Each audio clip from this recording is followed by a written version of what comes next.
Hello everyone. आज हम इस सेशन में डिस्कस करने वाले हैं वैदिक एज एमसीक्यू।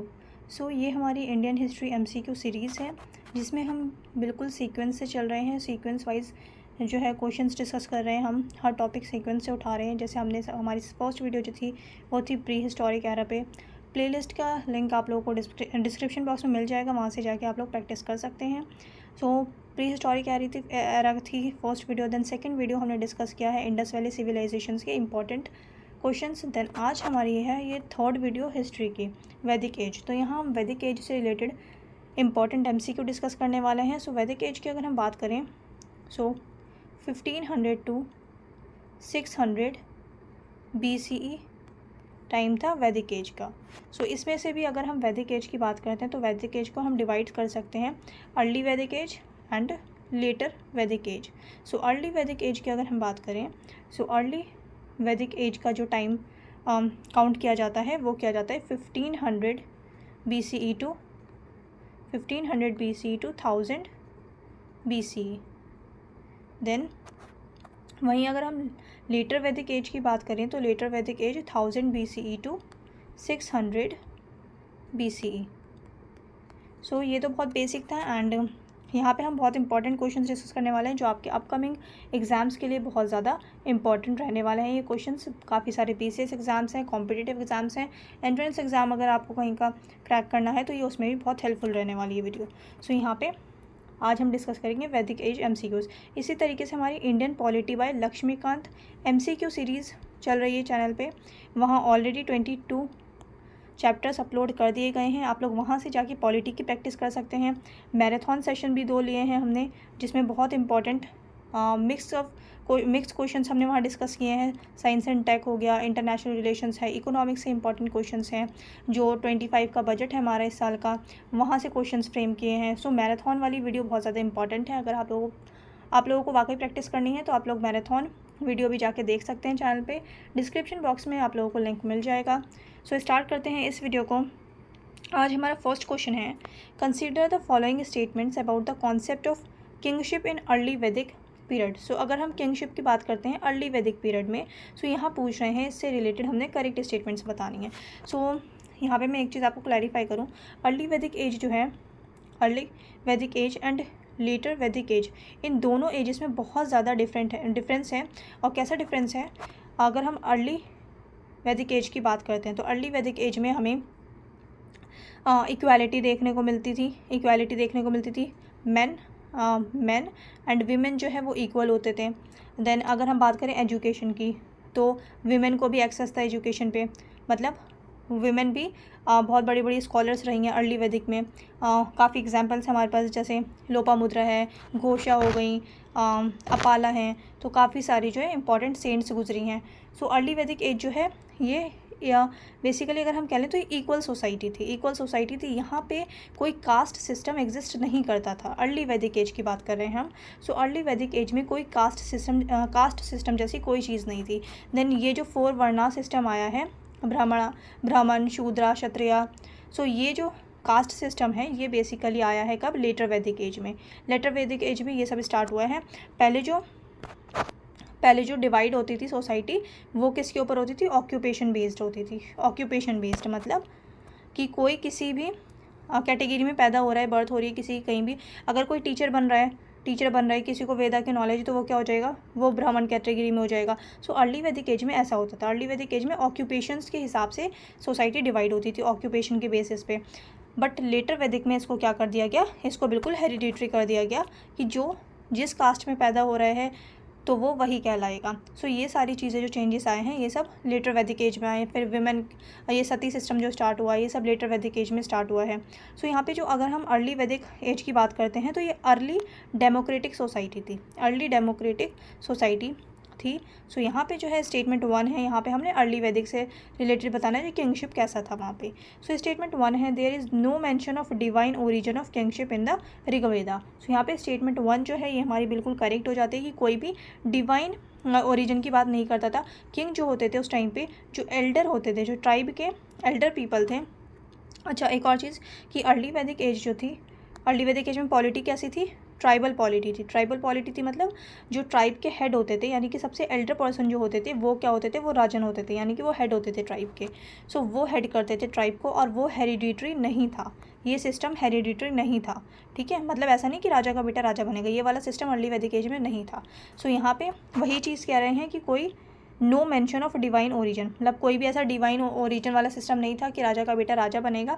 सो ऋग्वेदा में भी ऐसा कुछ मेंशन नहीं किया गया। सो यहाँ पे स्टेटमेंट 1 जो है ये हमारी बिल्कुल करेक्ट स्टेटमेंट हो जाती है। देन सेकंड स्टेटमेंट की अगर हम बात करें, Kings were elected by assemblies like the समिति एंड सभा, तो सेकंड स्टेटमेंट जो है ये भी बिल्कुल करेक्ट है। जो किंग्स है मैंने आपको बताया हेरिडिटरी नहीं होता था ये सिस्टम, जो पूरे एल्डर पीपल होते थे, जो अडल्ट होते थे, वो चूज़ करते थे राजन को।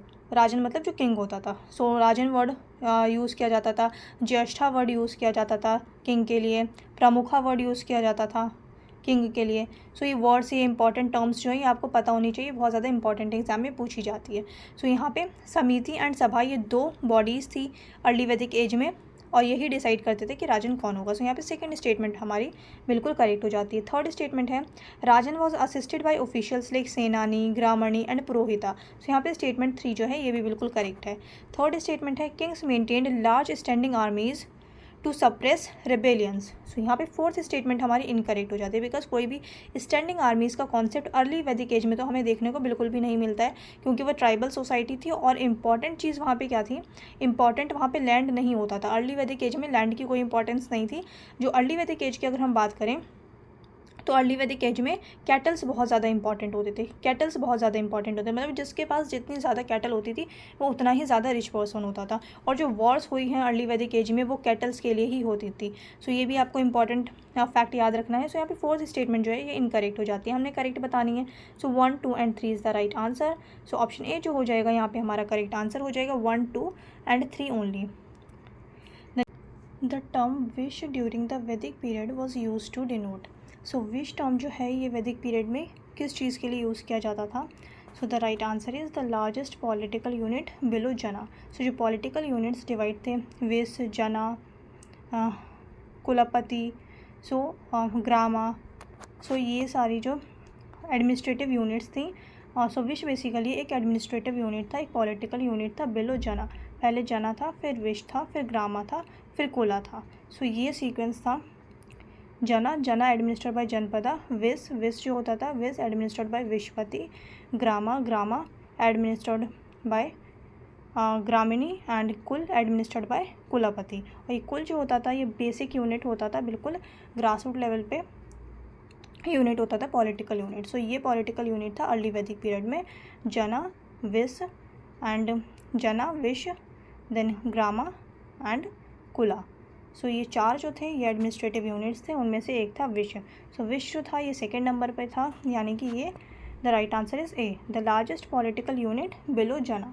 The next question is, which of the following represents the correct chronological evolutions of Vedic literature.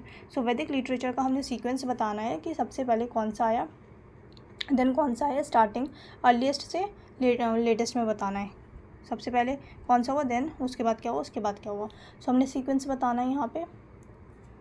सो अगर हम बात करते हैं संहिताज, अरण्यकाज, ब्राह्मणाज एंड उपनिषद्स। सो सबसे पहले इनमें से क्या आया, सबसे पहले अगर हम बात करें तो सबसे पहले जो आएगा सीक्वेंस में वो क्या आएगा, संहिताज। सो फर्स्ट जो होगा, फर्स्ट पे होगा संहिताज, देन उसके बाद ब्राह्मणाज, देन 1, 3 ब्राह्मणाज के बाद अगर हम बात करें तो क्या है, अरण्यकाज है, देन लास्ट में है उपनिषद्स। सो उपनिषद्स लास्ट में, यानी कि फोर्थ जो होगा वो लास्ट में होगा, 1, 3, 2, 4। सो जो हमारा राइट सीक्वेंस हो जाएगा वो हो जाएगा 1, 3, 2, 4। सो ऑप्शन ए जो होगा ये हमारा राइट आंसर हो जाएगा 1, 3, 2, 4। The next question is, consider the following statements regarding वैदिक सेक्रीफिशियल रिचुअल्स। सो वैदिक सेक्रीफिशियल रिचुअल्स जो होते थे, सेक्रीफाइस जो किया जाता था, जो रिचुअल्स होते थे सेक्रीफिशियल रिचुअल्स, उसके बारे में हमने यहाँ पे करेक्ट स्टेटमेंट्स बतानी है। सो स्टेटमेंट 1 है हमारी, ashvamedha and rajasuya were common in early Vedic period. So यहाँ पे ये इनकरेक्ट हो जाएगा, बिकॉज मैंने आपको अभी बताया कि जो किंगशिप होती थी वो एल्डर पीपल जो होते थे ट्राइब के, वो हेड करते थे ट्राइब को। सो यहाँ पे अश्वमेधा एंड राजासूया ये सब क्या है, ये बेसिकली लेटर वैदिक पीरियड में देखने को मिलता है। ये लेटर वैदिक पीरियड में देखने को मिलता है जब किंगशिप हेरिडिटरी हो जाती है। तो ये राजासूया जो होता था ये बेसिकली कॉरोनेशन सेरेमनी होती थी। एंड अश्वमेधा जो होता था, अश्वमेधा हॉर्स सेक्रीफाइस होता था। सो यहाँ पे जो स्टेटमेंट 1 हो जाएगी हमारी इनकरेक्ट हो जाएगी, बिकॉज ये जो रिचुअल्स थे ये प्रोमिनेंट थे लेटर वैदिक एज में, not in early Vedic period. Second statement है later Vedic rituals were more complex and symbolized royal power. So यहाँ पे सेकंड स्टेटमेंट हमारी बिल्कुल करेक्ट हो जाती है। मैंने ऊपर ही डिस्कस किया है, बहुत कॉम्प्लेक्स सोसाइटी हो गई थी एंड उसी टाइम पे हमें कास्ट सिस्टम इवॉल्व होते हुए दिखता है। फिर विमेन की जो बेसिकली पहले इक्वल होती थी विमेन स्टेटस में, फिर विमेन की जो है बहुत ज़्यादा मेन पावरफुल हो जाते हैं लेटर वैदिक में, विमेन सबॉर्डिनेट हो जाती हैं। तो ये सारी चीज़ें, सती सिस्टम जो स्टार्ट होता है वो लेटर वैदिक पीरियड में स्टार्ट होता है। सो ये सारी चीज़ें हमें सोसाइटी बेसिकली बहुत ज़्यादा कॉम्प्लेक्स हो जाती है। सो यहाँ पे सेकंड स्टेटमेंट हमारी बिल्कुल करेक्ट है। थर्ड स्टेटमेंट है द रोल ऑफ ब्राह्मणा priests increased significantly during later वैदिक पीरियड। सो ये यहाँ पे बिल्कुल करेक्ट स्टेटमेंट है। जो ब्राह्मण्स थे वो बहुत ज़्यादा पावरफुल हो गए थे लेटर वैदिक पीरियड में। एंड उसके बाद हम देखते हैं कि कैसे बाकी जो कास्ट थे उनको बिल्कुल ही सबऑर्डिनेट कर दिया गया था। ब्राह्मण्स बहुत ज़्यादा हाईएस्ट होते थे, बहुत पावरफुल होते थे। सो यहाँ पे थर्ड स्टेटमेंट बिल्कुल करेक्ट है एंड सेकंड भी हमारी बिल्कुल करेक्ट स्टेटमेंट है। सो यहाँ पे जो राइट आंसर हो जाएगा हमारा वो हो जाएगा 2 और 3, बिकॉज फर्स्ट हमारी इनकरेक्ट थी। ये हमें जो अश्वमेधा एंड राजासूया था, ऐसी सेरेमनीज हमें लेटर वैदिक पीरियड में ज़्यादा देखने को मिलते हैं, लेटर वैदिक पीरियड में ही देखने को मिलती है। अर्ली वैदिक पीरियड में ऐसा कोई सिस्टम देखने को या ऐसा कोई भी सेक्रीफाइस देखने को या ऐसा कोई भी राजासूया जैसे सेरेमनीज वगैरह देखने को नहीं मिलती थी। सो यहाँ पे सेकंड एंड थर्ड जो होगा ये हमारा करेक्ट आंसर हो जाएगा। नेक्स्ट है which one of the following combinations of tribal assemblies and their functions is not correctly matched. यहाँ पे नॉट करेक्टली मैच्ड पूछा है, सो जो यानी कि इनकरेक्ट है। सो यहाँ पे फर्स्ट है सभा। सभा जो होता था वो एल्डर काउंसिल होती थी। सो यहाँ पे बिल्कुल करेक्ट है, ये हमसे पूछा है इनकरेक्ट। सो ये आंसर नहीं होगा हमारा।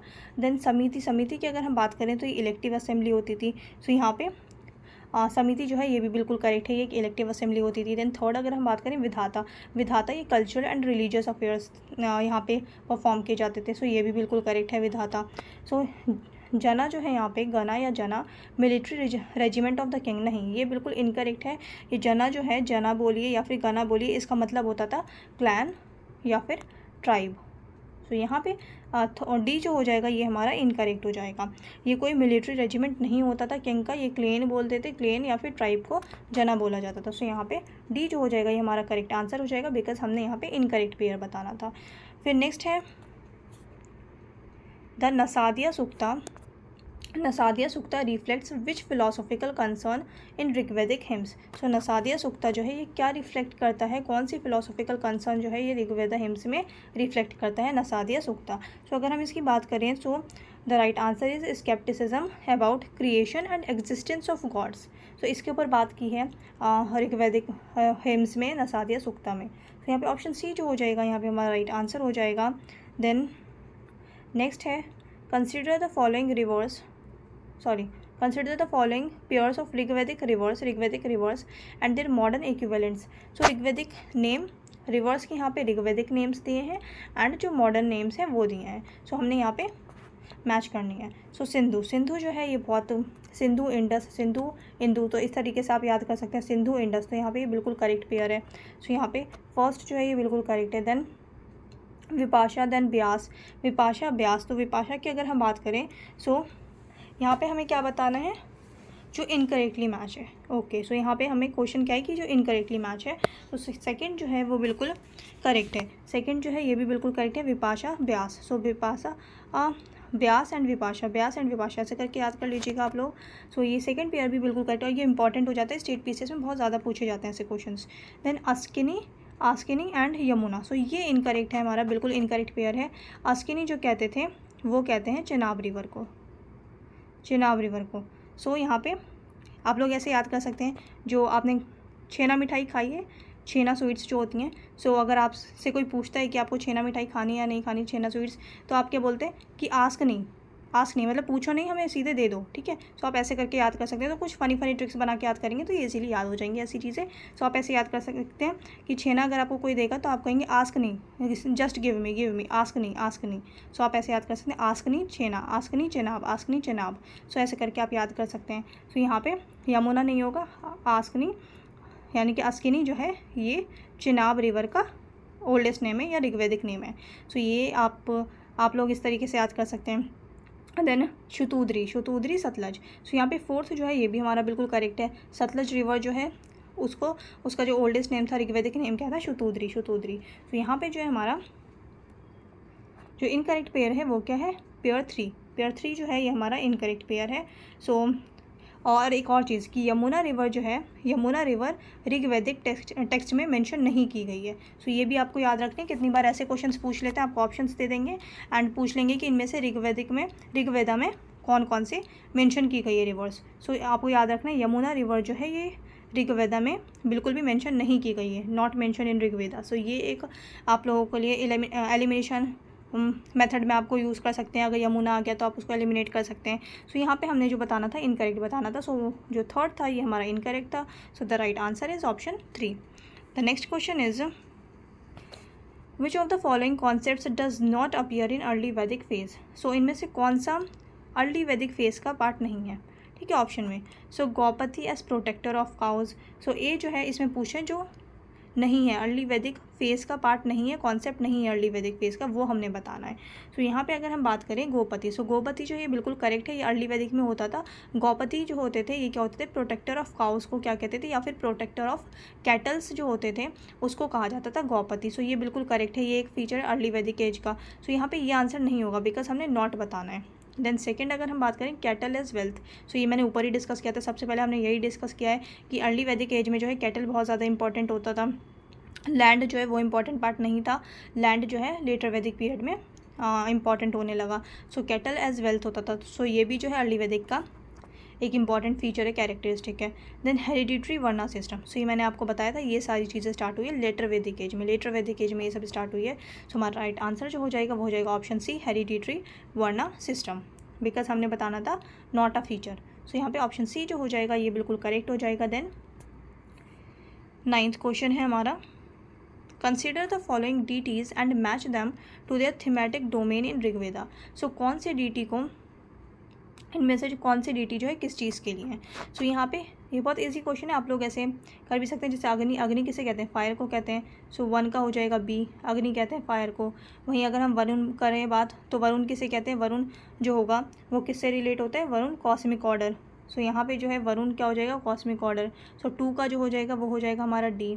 देन अगर हम बात करते हैं इंद्र, सो इंद्र किससे रिलेटेड है, इंद्र थंडर एंड वॉर से रिलेटेड है। सो थंडर एंड वॉर। सो 3 का जो ये करेक्ट है, 3 का सी हो जाएगा। वहीं अगर हम अपाह बात करें तो अपाह क्या, वाटर। सो डी का क्या हो जाएगा, डी का हो जाएगा हमारा ए। सो यहाँ पे 1 का बी, 2 का डी, 3 का सी एंड 4 का ए। सो ऑप्शन ए जो हो जाएगा यहाँ पे हमारा राइट आंसर हो जाएगा, option A is the right answer. The next question is which of the following features distinguishes the later Vedic period from the early Vedic period। सो यहाँ पे कौन से फीचर्स ऐसे हैं जो लेटर वैदिक पीरियड को अर्ली वैदिक पीरियड से डिफरेंट बनाते हैं। सो ये हमने देखना है। स्टेटमेंट 1 है हमारी, shift of political centre from Sapta Sindhu to Ganga Yamuna doab. So यहाँ पे अगर हम बात करें तो स्टेटमेंट 1 जो है ये हमारी बिल्कुल करेक्ट हो जाती है, क्योंकि जो अर्ली फेज़ है यानी कि जो अर्ली वैदिक पीरियड है वो मोस्टली इंडस रिवर के पास लोग रहते थे। देन वो धीरे धीरे शिफ्ट हो गए कहाँ, नदन प्लेन्स में, गंगा यमुना द्वाब में। सो यहाँ पे लेटर वैदिक पीरियड जो है ये गंगा यमुना द्वाब में था। सो यहाँ पे फर्स्ट स्टेटमेंट जो है ये बिल्कुल करेक्ट हो जाती है। देन सेकंड है emergence of monarchy over tribal assemblies, ये भी बिल्कुल करेक्ट है, हमने स्टार्टिंग में डिस्कस किया था। अर्ली वैदिक पीरियड जो थी, अर्ली वैदिक सोसाइटी वो ट्राइबल सोसाइटी हुआ करती थी। वहीं लेटर वैदिक सोसाइटी जो थी वहाँ पे मोनार्की स्टार्ट हो गया था, मोनार्किकल सिस्टम स्टार्ट हो गया था। सो यहाँ पे सेकेंड स्टेटमेंट जो है ये भी बिल्कुल करेक्ट है। देन थर्ड है decline of importance of gods like Indra and Agni. So third statement की अगर हम बात करें तो थर्ड स्टेटमेंट भी बिल्कुल करेक्ट है हमारी। ये जो इंद्रा है, अग्नि है, ये सारे गॉड्स जो है हमें अर्ली वैदिक में ज़्यादा देखने को मिलते हैं। अर्ली वैदिक पीपल जो होते थे वो बेसिकली नेचर को गॉड मानते थे, नेचर की बहुत ज़्यादा इंपॉर्टेंस थी अर्ली वैदिक पीरियड में। सो यहाँ पे थर्ड स्टेटमेंट जो है ये भी बिल्कुल करेक्ट है। फोर्थ स्टेटमेंट है complete disappearance of cattle economy. So ऐसा नहीं है, फोर्थ स्टेटमेंट जो हो जाएगी ये हमारी इनकरेक्ट हो जाएगी। यहाँ कह रहे हैं कंप्लीट डिसअपियरेंस, तो ऐसा नहीं था। लोग जो है कैटल भी रखते थे अपने पास, कैटल भी एक तरीके का इकोनॉमी होता था, एंड एग्रीकल्चर भी करते थे, तो दोनों चीज़ें साथ में होती थी। ऐसा नहीं है कि सिर्फ लैंड की तरफ शिफ्ट हो गए थे तो कैटल को छोड़ दिया था, नहीं, कैटल जो है ये भी बहुत इंपॉर्टेंट पार्ट था। सो ये भी एक इकोनॉमी का बहुत इंपॉर्टेंट हिस्सा था। सो यहाँ पे फोर्थ स्टेटमेंट हमारी इनकरेक्ट हो जाती है।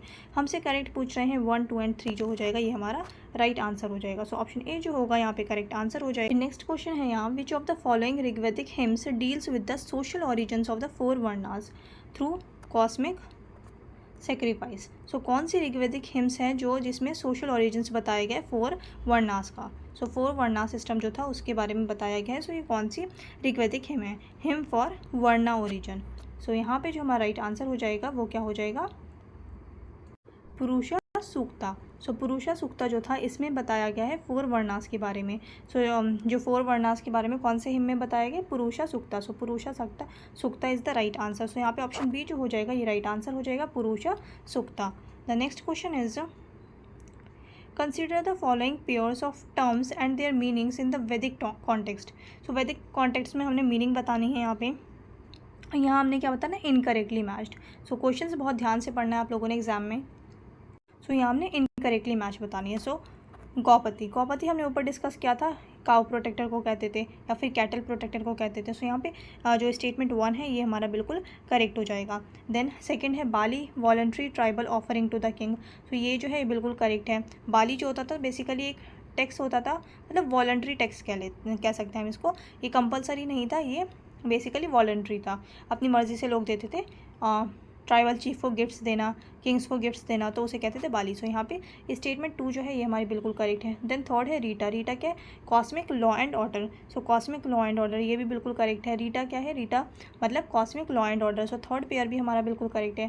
देन फोर्थ है करातू, करातू कह रहे हैं वेल्थ इन कैटल। सो यहाँ पे फोर्थ स्टेटमेंट हमारी इनकरेक्ट हो जाती है, बिकॉज करातू क्या है, करातू स्ट्रेंथ, विल और कैपेसिटी। सो स्ट्रेंथ इसका मतलब होता है करातू का strength, will, capacity. So not wealth in cattle. So यहाँ पे फोर्थ जो हो जाएगा ये हमारा इनकरेक्ट पेयर हो जाएगा। हमने यहाँ पे इनकरेक्टली मैच बताना था। सो ऑप्शन डी जो हो जाएगा यहाँ पे हमारा राइट आंसर हो जाएगा। नेक्स्ट है, which one of the following best reflects the philosophical transition from ritualism to speculation in Vedic literature.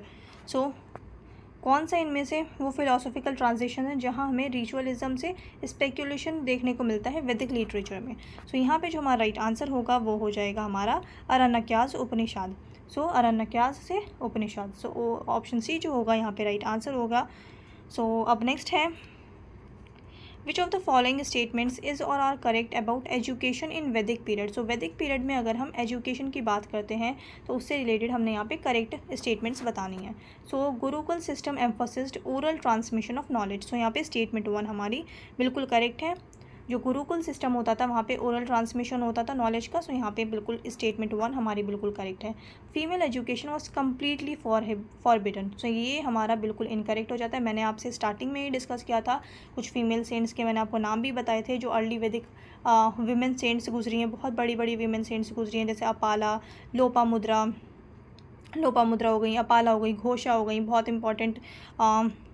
Important ये सेंट थी अर्ली वैदिक टाइम में। सो यहाँ पे सेकंड स्टेटमेंट हमारी इनकरेक्ट हो जाती है, क्योंकि क्या कह रहे हैं कि कम्प्लीटली मतलब बिल्कुल ही कम्प्लीटली फॉरबिडन था कि फीमेल जो है वो एजुकेशन हासिल कर ही नहीं सकती। सो ऐसा नहीं था। सो देन थर्ड है, upanayana ceremony was compulsory before learning the Vedas. So यहाँ पे थर्ड स्टेटमेंट जो है ये बिल्कुल करेक्ट है। उपनयन, अच्छा ये कितनी बार ये टर्म दे देंगे, उपनयना। सो ये उपनयना जो है ये बेसिकली इसका मतलब ही क्या है कि जब फॉर्मली एजुकेशन स्टार्ट करता था तो उस टाइम एक सेरेमनी होती थी, उस सेरेमनी को कहते थे उपनयना। सो उपनयना सेरेमनी कंपलसरी था before learning the Vedas. So यहाँ पे थर्ड जो है ये बिल्कुल करेक्ट है। फोर्थ है, writing materials like palm leaves and ink were used extensively. So यहाँ पे first statement and fourth statement contradict कर रही है। ठीक है, अब ये कॉन्ट्राडिक्ट कर रही है तो यानी कि फर्स्ट अगर हमने कह दिया सही है तो फोर्थ जो होगी अपने आप इनकरेक्ट हो जाएगी, क्योंकि हमने ऊपर ही डिस्कस किया था कि ओरल ट्रांसमिशन ऑफ नॉलेज होता था। तो यहाँ पे आप कह रहे हैं कि राइटिंग मटेरियल्स मिले हैं एक्सटेंसिवली। सो ये कैसे हो सकता है, दोनों कॉन्ट्रडिक्ट कर रही है। सो यानी कि अगर फर्स्ट ठीक है तो हमारा फोर्थ इनकरेक्ट है, और अगर फोर्थ करेक्ट है तो फर्स्ट इनकरेक्ट है। सो यहाँ पे हमने ऊपर डिस्कस कर लिया था कि फर्स्ट स्टेटमेंट हमारी बिल्कुल करेक्ट है, तो यहाँ पे ये कॉन्ट्रडिक्ट कर रही है फोर्थ स्टेटमेंट। सो ये हमारी अपने आप ही इनकरेक्ट हो जाएगी। सो यहाँ पे राइट जो हो जाएगा वो हो जाएगा 1 and 3।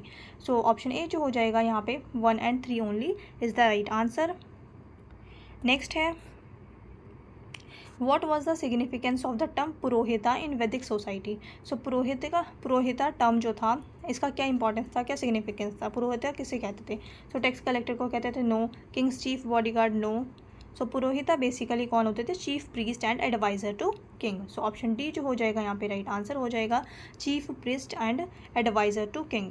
The next question is the concept of chatur ashrama या फिर 4 लाइफ स्टेजेस जिसे कहा जाता है, वो सबसे पहले हमें कौन सी बुक में देखने को मिला है। चतुर आश्रमास या फिर 4 लाइफ ऑफ 4 स्टेजेस जो बताई गई है लाइफ की, कौन सी 4 स्टेजेस हैं ये लाइफ की। चतुर आश्रमा किसे कहा जाता है, बेसिकली फर्स्ट स्टेज जो होगी वो क्या होगी, brahmacharya. Then second stage of life है वो है गृहस्था। देन है थर्ड है वनप्रस्था। देन फोर्थ है संन्यासा। सो ये 4 स्टेज ऑफ लाइफ हैं, और ये सबसे पहले कौन सी बुक में मेंशन किया गया था। सो ये मेंशन किया गया था अरण्यकास में। Aranyakas is the right answer. The next question is, in the later वैदिक period the word janapada refers to. So janapada refers जो है, जनपदा टर्म जो है ये किस चीज़ के लिए था। सो जनपदा या territorial state. So option B जो है यहाँ पे बिल्कुल करेक्ट हो जाएगा, a territorial state. The next question is, which of the following Vedic text focuses mainly on chanting and musical pattern. So music से रिलेटेड कौन सा जो है वो वैदिक टेक्स्ट है। सो म्यूजिक से रिलेटेड है सामवेद। सो इस तरीके से याद कर सकते हैं सामवेद को म्यूजिक से रिलेटेड। जब म्यूजिक चलता है तो क्या हो जाता है, समा बन जाता है। सो उसे सामवेद ऐसे याद कर सकते हैं आप लोग, समावेदा। सो अब नेक्स्ट है, which of the following was not a feature of later Vedic society. अब इनमें से लेटर वैदिक सोसाइटी की कौन सा फीचर नहीं है, यानी कि वो अर्ली वैदिक सोसाइटी का फीचर होगा। सो यहाँ पे एमरजेंस ऑफ कॉम्प्लेक्स रिचुअल्स। सो ये लेटर वैदिक सोसाइटी में स्टार्ट हुआ था, कॉम्प्लेक्स सोसाइटी हो गई थी, ये हमने डिस्कस किया था। तो ये हमारा आंसर नहीं होगा, क्योंकि हमें बताना है not a feature. Then use of iron. So later Vedic society में हमें आयरन का यूज़ देखने को मिलता है। सो यहाँ पे सेकंड जो होगा, बी ऑप्शन भी हमारा नहीं होगा। देन थर्ड है इगैलिटेरियन सोशल स्ट्रक्चर। सो ये नहीं होगा, ये हमने ऊपर ही डिस्कस किया था कि वर्णा सिस्टम स्टार्ट हो गया था, सबऑर्डिनेशन स्टार्ट हो गया था विमेन का, शूद्रास का। सो यहाँ पे हमें नॉट अ फीचर बताना था। सो हमारा राइट आंसर जो हो जाएगा वो हो जाएगा option C, egalitarian social structure. ये कब होता था, इगैलिटेरियन सोसाइटी कब थी, ये हमें अर्ली वैदिक में देखने को मिलती है, अर्ली वैदिक पीरियड में देखने को मिलती है, ना कि लेटर वैदिक में। सो थर्ड जो हो जाएगा ये हमारा बिल्कुल करेक्ट हो जाएगा। नेक्स्ट है, consider the following statements regarding the later Vedic economy. So अब लेटर वैदिक इकोनॉमी से रिलेटेड हमने यहाँ पे करेक्ट स्टेटमेंट बतानी है। सो स्टेटमेंट 1 है, painted grey ware culture is associated with this phase. So यहाँ पे स्टेटमेंट 1 बिल्कुल करेक्ट है। जब पेंटेड ग्रे वेयर कल्चर की बात आए, सो ये क्या है, ये लेटर वैदिक की बात हो रही है, आपको याद रखना है। देन सेकेंड है, iron ploughshares facilitated agriculture in the Ganga valley. So यहाँ पे आयरन प्लोशियर्स जो है ये एग्रीकल्चर में बहुत ज़्यादा हेल्प करता था गंगा वैली में। सो यहाँ पे सेकंड स्टेटमेंट भी हमारी बिल्कुल करेक्ट है, क्योंकि हमने देखा कि आयरन का यूज़ स्टार्ट हो गया था लेटर वैदिक एज में। देन थर्ड है, land ownership was strictly communal not private.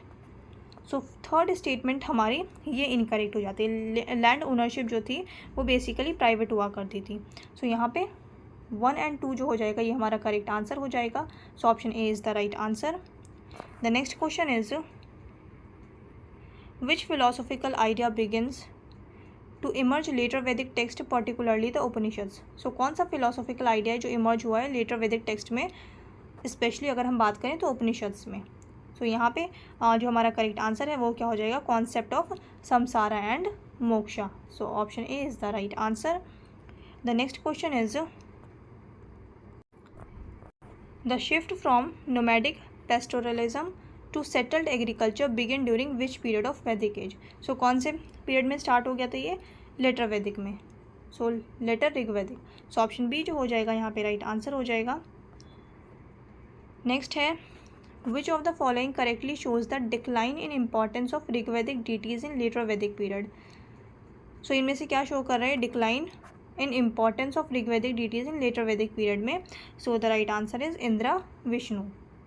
So option A जो हो जाएगा यहाँ पे राइट आंसर हो जाएगा। लेटर टेक्स्ट जो है वो किसके ऊपर फोकस है उनका, विष्णु पे, विष्णु गॉड पे। और पहले अगर हम अर्ली वैदिक की बात करते हैं तो अर्ली वैदिक में इंद्र गॉड जो है बहुत ज़्यादा इंपॉर्टेंट, एक तरीके से बहुत इंपॉर्टेंट रोल था, और बहुत ज़्यादा जो हिम्स वगैरह हैं वो इंद्रदेव के ऊपर देखने को मिलती हैं। सो यहाँ पे ऑप्शन ए जो हो जाएगा ये राइट आंसर हो जाएगा हमारा। नेक्स्ट है the Atharva Veda compare to other Vedas is distinct because charms spells healing rituals. So यहाँ पे it contains charms spells healing rituals. So option B जो हो जाएगा ये हमारा राइट आंसर हो जाएगा। अब नेक्स्ट है which of the following explains the development of political states from वैदिक ट्राइबल यूनिट्स। सो यहाँ पे हमने सीक्वेंस बताना है कि सबसे पहले क्या था, फिर बाद में क्या हुआ, बाद में क्या हुआ। सबसे पहले अगर हम बात करें सो ट्राइबल यूनिट हुआ करता था, tribal unit, clan, territory, then kingdom. So इस तरीके से अगर हम देखें तो सबसे पहले क्या है, जना, सबसे पहले आएगा जना। तो यहाँ पे हमारा option A and option C में जना है। सो ऑप्शन बी हमारा यहाँ पे एलिमिनेट हो जाएगा एंड ऑप्शन डी भी हमारा एलिमिनेट हो जाएगा। सो जना के बाद उसके बाद क्या है, जना के बाद है विश। सो ये हमने ऊपर भी डिस्कस किया था। विश के बाद क्या है, जनपदा, जनपदा के बाद क्या है, महाजनपदा। सो इस तरीके से सोसाइटी इवॉल्व हुई धीरे धीरे। सो यहाँ पे जो हमारा राइट आंसर हो जाएगा वो हो जाएगा ऑप्शन ए, जना, विश, देन जनपदा, देन महाजनपदा। सो यहाँ पे option A is the right answer. I hope आप लोगों को क्वेश्चंस अच्छे लगे होंगे, आप लोगों ने अच्छे से प्रैक्टिस की होगी, आप लोगों को समझ में आया होगा। एंड चैनल से रिलेटेड आपको या कोई भी वीडियो से रिलेटेड आपको कुछ भी पूछना है किसी भी टॉपिक पे तो आप लोग कमेंट सेक्शन में पूछ सकते हैं।